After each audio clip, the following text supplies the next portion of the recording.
안녕하세요. 파혼한 30대 초반의 여성입니다. 이혼보다는 파혼이 낫다는 말은 귀에 딱지가 않도록 들었지만 그럼에도 불구하고 지금의 이 착잡한 마음은 어떻게 설명할 길이 없네요. 결혼을 준비하면서 많은 예비부부들이 다툰다는 이야기를 들었고 저 또한 그 정도는 예상하고 있었거든요. 심지어 연애 중에는 남자친구와 크게 다퉈본 적이 없음에도 말이지요. 그런데 저희는 그냥 다툼이 아니라 파혼으로 끝이 나고 말았습니다. 남자친구 말로는 제가 너무 이기적이고 계산적이라서 이렇게 된 거라며 이 모든 상황이 저 때문이래요. 그리고 남자친구의 어머님도 저 때문에 당신 아들이 인생 낭비를 했다며 저를 고소하겠다는 말도 안 되는 엄포를 놓고 계십니다. 솔직히 남자친구나 남자친구 어머님이 하시는 말은 뭐 아무렇지도 않아요. 시쳇말로 저한테 씨알도 안 먹혔달까요? 하지만 한편으론 정말 제가 이상해서 이렇게 된 건지 황당하기는 해요. 그래서 하소연도 하고 상황을 객관적으로 한번 돌아보고자 이렇게 글을 쓰게 되었습니다. 남자친구하고는 직장 동료의 소개로 만났는데 나이도 2살 차이밖에 안 났고 알고 보니 서로 서울에서도 인근에 위치한 대학에 다녔더라고요. 그래서 첫 만남부터 대화거리가 끊이질 않았고 사귀는 1년 동안 비교적 무난하고 원만하게 만났어요. 둘 다 데이트를 하는 날이 아니면 집하고 직장 정도를 오가는 패턴이라서 서로 크게 신경 쓰이게 하는 것도 없었거든요. 그리고 무엇보다도 회사는 달랐지만 둘 다 공기업을 다니고 있다 보니 결혼 이야기가 오가는 와중에도 경제적인 부분은 크게 염려하지 않았었지요. 그런데 남자친구에게 프로포즈를 받고 처음으로 예비시댁의 결혼 허락을 받기 위해 인사를 드리러 갔다가 남자친구의 집안 형편이 넉넉지 못하다는 사실을 알게 되었습니다. 사실 데이트하는 동안에는 남자친구가 오빠라곤 해도 2살 차이밖에 안 나다 보니 거의 더치페이를 하면서 만났거든요. 그리고 한 달에 2~3번 데이트를 하는 수준이었으니 남자친구에게도 저에게도 크게 부담되는 수준이 아니었고요. 그래서 남자친구의 경제력에 대해서 크게 고민해 본 적이 없었는데 예비시댁에 대해서 약간 이야기를 해보자면 일단 어머님의 경우 평생을 전업주부로 사셨다 들었습니다. 남자친구나 남자친구 어머님 본인이 말씀하시길 체력이 약해서 어디 남의 밑에서 일할 사정이 안 되었다고요. 그리고 아버님은 사업을 하셨지만 몇 번의 실패를 거듭하시고 지금은 지인의 건물 관리 일을 하고 계시다는 거예요. 솔직히 직업에 귀천이 없다고 생각하고 저라고 얼마나 잘났다고 생각해서 이런 이야기를 하는 것은 결코 아닙니다. 하지만 문제는 사정이 그렇다 보니 아버님 연세가 66이셨음에도 불구하고 노후 준비가 전혀 되어 있지 않아 일을 당장 쉬실 수 없는 형편이었고 나아가 저희가 결혼을 한다고 해도 별다른 도움을 주실 수 없겠더라고요. 그래서 이후로 저는 며칠의 고민 끝에 남자친구에게 우리 돈 이야기를 안 할 수 없지 않냐며 먼저 말문을 열었습니다. 정확히 지금 얼마를 가지고 있고 혹시 주식이나 어디 투자해 놓은 건 있는지 그런 것도 한번 서로 이야기를 해보자고요. 그랬더니 남자친구가 좀 당황해 하더니 그런 게 중요하냐입니다. 자기가 얼마 버는지 제가 알고 있으면 된 거 아니냐고요. 그래서 그럼 결혼 준비며 신혼집이며 그런 거 할 때는 누구 돈으로 어떻게 할 거고 예산은 어떻게 잡냐고 제가 따지듯 물었더니 한다는 소리가 그런 건 미처 생각을 못했다나요. 먼저 결혼하자고 나온 사람이 어떻게 그런 건 생각을 못했다는 건지 어이가 없었지만 그래도 여기까지는 솔직히 정말 도닦는 심정으로 이해하려고 했어요. 남자니까, 남자라서 남자들은 원래 세세한 건 놓치는 일이 많다고 하니까 말도 안 되는 변명이지만 그래도 이해해보려고 했지요. 남자친구에게 지금 당장 현금으로 얼마를 가지고 있냐 물었습니다. 그랬더니 6천만 원을 모았다고 하대요. 그래서 주식이나 다른 건 뭐 없냐고 하니까 하나도 없답니다. 주식을 해본 적은 있지만 1,000만 원 정도 잃고 접었고 다른 건 관심이 없었다면서요. 그래서 그러면 오빠 부모님께서는 얼마나 보태주실 생각이신지 혹시 이야기해 본 적은 있냐고 물었습니다. 그리고 이 질문에 남자친구가 꽤나 당황한 눈치였어요. 그렇게 제가 단도직입적으로 물을 줄은 몰랐던 거겠지요. 남자친구 말이 솔직히 이야기해 본 적도 없지만 자기는 안 받고 싶답니다. 자기가 벌어서 드리고 가진 못할 망정 나이 33세 부모님에게 손 벌리고 싶지는 않다나요? 그래서 저도 더는 가타부타 따지지 않고 그러냐 했습니다. 뭐 저도 기대가 없었으니까 크게 실망하지도 않았던 것도 사실이고요. 하지만 친정부모님께 어떻게 말씀을 드려야 할지 모르겠더라고요. 어떻게 들릴지 모르겠지만 솔직히 실망하지 않으실까 걱정이 많았어요. 저희 친정부모님은 소위 사람들이 말하는 흙수저십니다. 두 분 다 어려운 환경에서 자라셨고 결혼식도 시에서 올려주는 합동결혼식으로 치르신 분들이에요. 그래도 두 분 특유의 근성과 부지런함으로 가난을 극복하셨고 지금은 어디 가서 적어도 아쉬운 소리는 안 하고 사실 형편은 되십니다. 그리고 몇 년 전 부동산 투자가 떠오르기 시작한 시기에 저에게 결혼 자금을 미리 주는 거라 하시며 2억을 주셔서 제가 그 돈에 대출 1억 5천을 더해 직장 근처에 아파트를 샀고요. 그런데 아파트를 산 이후로는 버는 족족이 대출을 갚다 보니 솔직히 당장 들고 있는 현금은 500만 원 남짓이 전부였어요.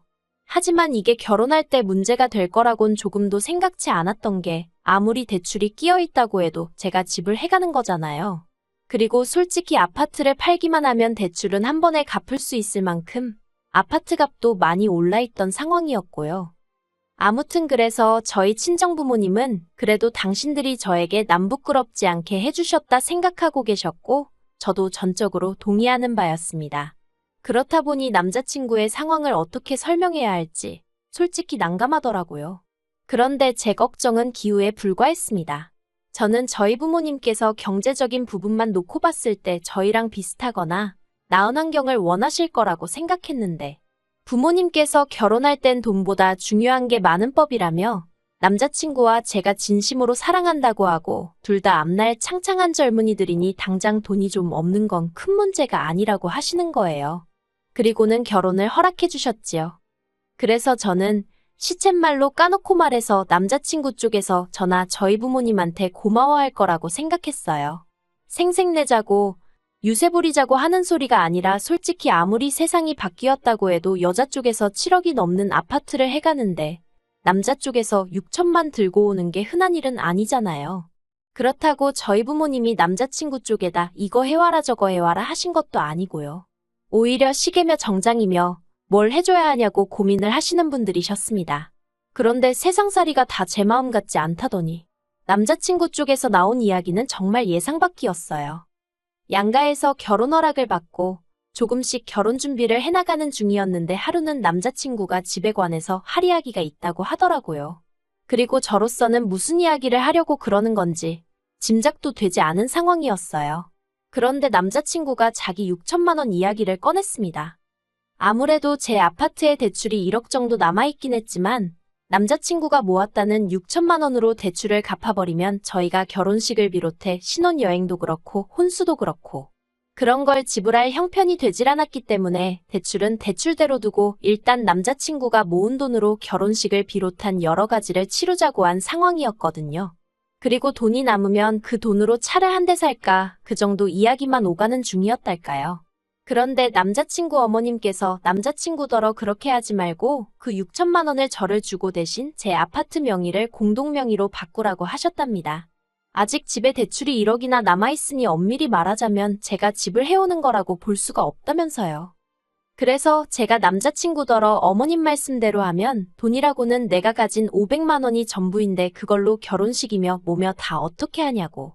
그리고 오빠 생각에는 그러면 7억짜리 아파트에 6천만 원을 내고 공동명의를 하라는 어머님 말씀이 맞는 것 같냐고 물었습니다.